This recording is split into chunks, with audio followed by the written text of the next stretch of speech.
What's going on, everybody, and welcome back to another episode of What's New with ME. I'm your host, Ali Mehdaoui, and today we've got one of those episodes where every single headline feels like it's connected to something bigger happening underneath the surface. Tonight, we're talking about the escalating controversy surrounding Ilhan Omar and the massive Minnesota fraud investigation, why healthcare experts are warning about fraud instability and system protection failures across America, new intelligence suggesting Iran is rebuilding military infrastructure faster than expected, the Russian invasion of Ukraine becoming the forgotten war, even though it is still reshaping the planet, and why Wall Street is laser focused on the incoming Federal Reserve leadership transition that could impact mortgages, small businesses, inflations, and your wallet. And here's the thing. A lot of people feel exhausted right now. You open social media, you open the news, you check your phone, and every single day feels like breaking news, crisis, scandal, emergency, collapse, alert. And at some point, people mentally check out. But the problem is, while the public gets distracted, systems continue moving. Money continues moving. Governments continue moving. Wars continue moving. Technology continues moving. And if you stop paying attention completely, you wake up one day realizing the entire landscape changed while everybody was arguing in the comment section. So tonight, we slow everything down, add context, we separate noise from facts, and we ask the deeper questions nobody else seems interested in asking anymore. This is What's New with ME. Roll the intro.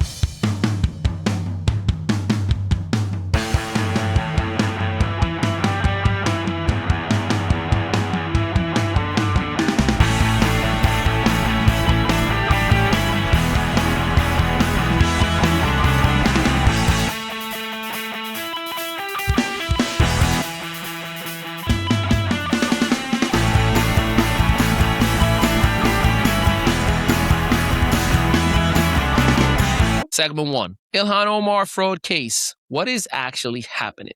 All right, let's start with the story exploding politically right now involving Ilhan Omar. Now, first things first, there's a lot of misinformation floating around online. Some people are talking as if she's already convicted. Others are acting like she is absolutely convicted. And there's some who think there's absolutely nothing there. Reality, as usual, is somewhere in the middle. So let's break this down carefully. The core issue centers around something called the Feeding Our Future scandal, and this was not small. Federal investigators say this operation involved approximately $250 million in fraudulent pandemic food aid reimbursements. $250 million. That is one of the largest COVID fraud scandals in the country. According to prosecutors, organizations allegedly submitted fake meals claims, fake attendance rosters, fake invoices, and fake records to obtain taxpayer money intended to feed children during the pandemic. Now, here's where the political controversy begins. Some of the individuals involved allegedly had political relationships and community ties connected to Minnesota political networks.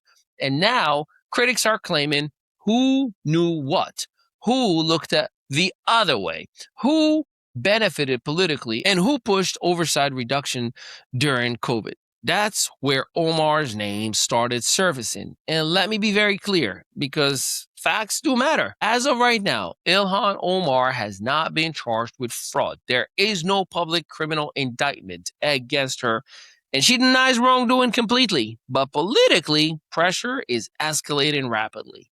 And this story is growing because Americans are already angry over something much larger: COVID-era spending oversight. That anger exists across party lines. People watch trillions of dollars move rapidly through emergency systems. And now, years later, we continue finding PPP fraud, unemployment fraud, healthcare fraud, grant fraud, aid fraud. And Americans are asking how much money actually disappeared during the pandemic.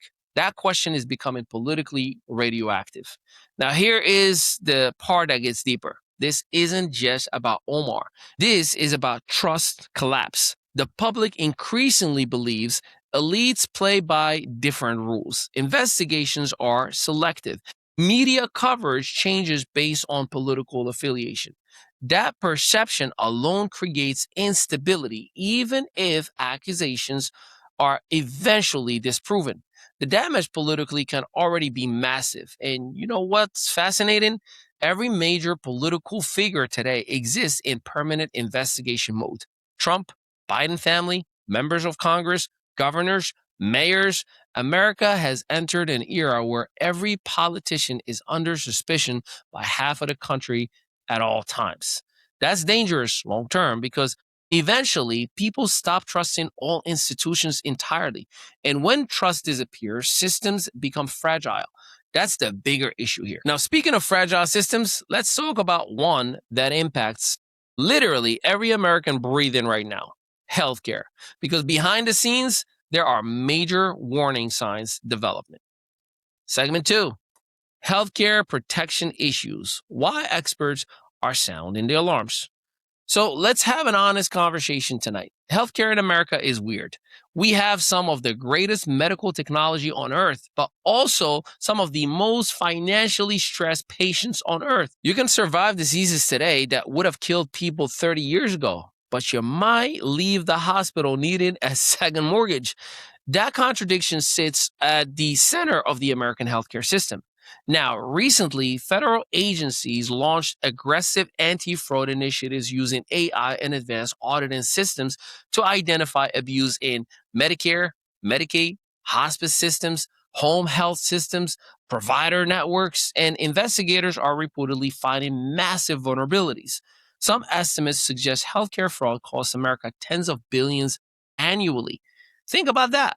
That's not just some people cheating, that affects premiums, taxes, hospital stability, wait times, staffing shortages, healthcare affordability. Now, combine that with aging population, rising obesity rates, don't look at me, mental health crisis, addiction epidemics, nursing shortages, physician burnouts, and suddenly you realize why healthcare experts are completely nervous. The system is under pressure from every direction simultaneously. And here's something most people don't realize: healthcare isn't only a medical issue anymore, it's now an economic issue. It's now a political issue. It's now a national security issue, a workforce issue, and increasingly an AI issue. Because now AI is entering diagnostics, billing, insurance analysis, fraud detection, patient scheduling, medical imaging, which means the healthcare system itself is about to go through another technological revolution. And every revolution creates winners and losers. And of course, disruption. Now, socially, people feel healthcare insecurity emotionally. Even insured Americans often feel financially vulnerable. That creates psychological stress nationwide. You know what's scary? A lot of Americans today feel one major medical event could financially destroy my family. That feeling changes how people live, how they vote, how they spend, how they save, how they trust institutions. Healthcare is no longer just about treatment, it's about national stability. And if leadership does not modernize systems carefully, the pressure only grows. Now, while America worries about healthcare systems, halfway across the world, another system is rebuilding itself very quickly. And intelligence analysts are paying attention. Segment three: Iran rebuilding military fast. So, this story is extremely important geopolitically because for months, many headlines suggested Iran's military infrastructure has been severely crippled after regional escalations and strategic strikes. But now, new reports suggest Iran may be rebuilding faster than Western analysts initially expected, especially drone manufacturing, missile production, decentralized military logistics. And if it's true, that changes strategic calculations significantly. Now, let's pause for a second. One of the biggest lessons of modern warfare is simply this: destroying infrastructure is easier than eliminating capabilities. Countries adapt, factories move underground, production decentralizes, technology gets duplicated.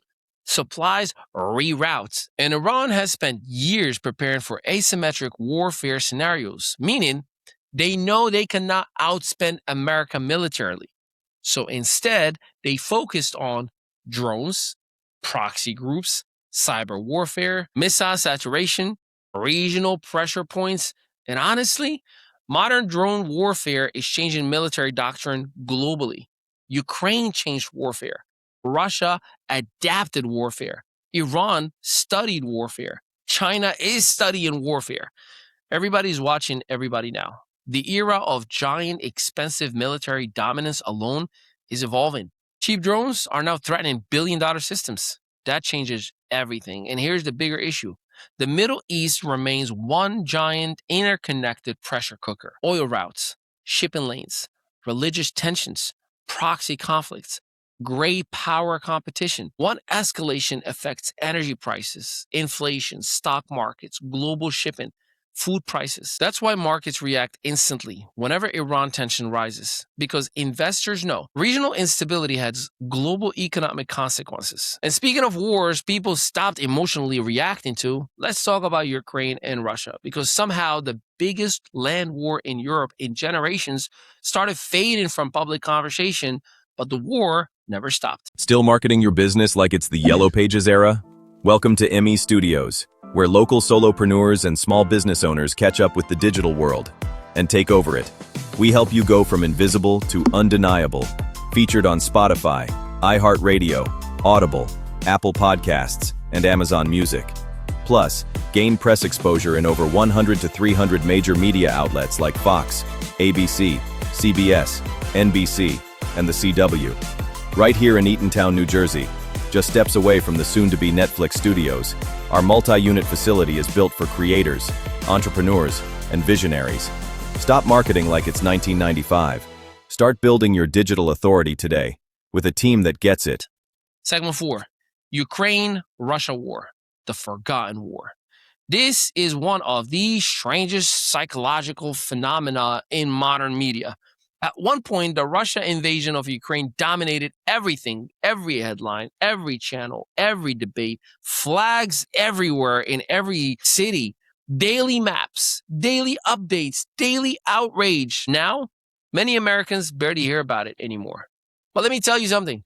The war absolutely did not disappear. The fighting continues. The casualties continue. The drone strikes continue. The economic strain continues. The difference is the public attention has moved. That's the social media era. A war can become background noise, which is terrifying if you think about it. Now, strategically, this conflict evolved into a war of endurance, not rapid breakthroughs, endurance, industrial endurance, economic endurance, political endurance. Who can sustain manufacturing, moral, weapons, funding, public support, energy systems? Who can do it longer? That is what this is becoming. And meanwhile, the world started stacking crisis on top of crisis. Inflation, AI disruption, border issues, China tensions, Iran tensions, domestic political division. So public focus fragmented. But military analysts know Ukraine remains one of the defining geopolitical conflicts of our generation because the outcome affects NATO credibility, Russia's future posture, European security, global energy systems, future China calculations regarding Taiwan. This is not a side story of history. This is a defining era. And sadly, the longer wars continue, the more normalized human suffering becomes to outsiders. And influencers, yeah, it never was about human life. It was just algorithms. That's the uncomfortable truth. Now, finally, tonight, let's talk about the money. Because regardless of politics, wars, healthcare, or scandals, people ultimately wants to know what happens to my economy. And that brings us to the Federal Reserve. Segment 5, new Fed chair. Why this matters to everyone. Now, this story may sound boring until you realize the Federal Reserve impacts almost every aspect of your financial life. Mortgages, credit cards, business loans, auto financing, commercial real estate, saving yield, market liquidity. All of it is connected. Reports now indicate incoming Federal Reserve leadership changes are expected very soon, possibly tomorrow. And markets are watching extremely closely because investors want answers to one massive question. What direction is monetary policy heading next? Will rates eventually ease? Will inflation remain stubborn? Will recession fears return? Will asset bubbles expand again? And honestly, America is stuck in a weird economic contradiction right now. Some sectors feel strong, others feel crushed. Stock markets may rise, while average people still feel financially squeezed. That disconnect creates frustration. People hear the economy is booming. Meanwhile, they're looking at groceries, rent, insurance, healthcare, childcare, debt payments, thinking, where? Where is it booming? That disconnect matters politically. Now, here's something else. The Federal Reserve today operates under enormous pressure. Every decision gets politicized instantly. Raise rates. People scream recession. Lower rates. People scream inflation. Print money. People scream currency devaluation. Tighten policy. Markets panic. There is no easy path anymore. And because America's economy influences the entire global system, the Fed isn't just managing US policy. The entire world watches Fed signals. That is why these leadership transitions matter. Because even subtle changes in tone can move markets, currencies, commodities, real estate, crypto, international capital flows. And in 2026, confidence itself may become the most valuable economic asset on earth. So tonight, in this episode, it really showed one thing, and clearly, might I add. The world is not slowing down, even when headlines fade. The systems underneath continue moving. Political investigations continue, wars continue, healthcare pressures continue, economic restructuring continues. And if you only consume headlines without context, you end up emotionally reacting instead of understanding. That's why we do what we do every single day. We don't just scream headlines. We slow it down. We connect dots. We ask, what does this actually mean for regular people? Because ultimately, that's what matters most. Not just elite conversations, not just cable news arguments, real world impact. Thank you guys for rocking with us tonight. Make sure you like, you comment, you subscribe, and of course, share this episode with someone who wants more than just surface level news. And if you want to build your brand, your media, your content, you know you got your own platform in the horizon, in your vision. You are the modern creator. And in this modern creator economy, you need to visit us. I'm Ali Mehdaoui, and I'm right here at the ME Studios. And there's our website, themestudios.net. And that's it for tonight. That was What's New with ME. Good night, everybody. Still marketing your business like it's the Yellow Pages era? Welcome to ME Studios, where local solopreneurs and small business owners catch up with the digital world and take over it. We help you go from invisible to undeniable. Featured on Spotify, iHeartRadio, Audible, Apple Podcasts, and Amazon Music. Plus, gain press exposure in over 100 to 300 major media outlets like Fox, ABC, CBS, NBC, and the CW. Right here in Eatontown, New Jersey, just steps away from the soon-to-be Netflix studios, our multi-unit facility is built for creators, entrepreneurs, and visionaries. Stop marketing like it's 1995. Start building your digital authority today with a team that gets it.